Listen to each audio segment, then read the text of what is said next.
সামনে দিয়ে কুমির। যাও কুমিরকে গিয়ে একটা সেলফি নিয়ে এসো দেখি। দেখো মাটি লেগে ভর্তি হয়ে আছে। এতটা জুম করে তুলছে তাও যেন কত ওই দেখো বোঝা যাচ্ছে না।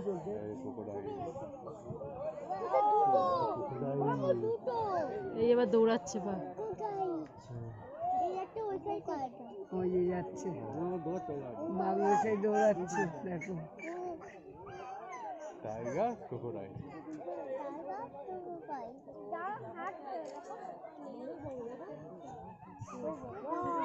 ওই যে দুটো দেখো দুটো একসাথে উঠছে। ওকে ও দেখছে ওকে ও দেখছে ওইখানে ও দেখছে।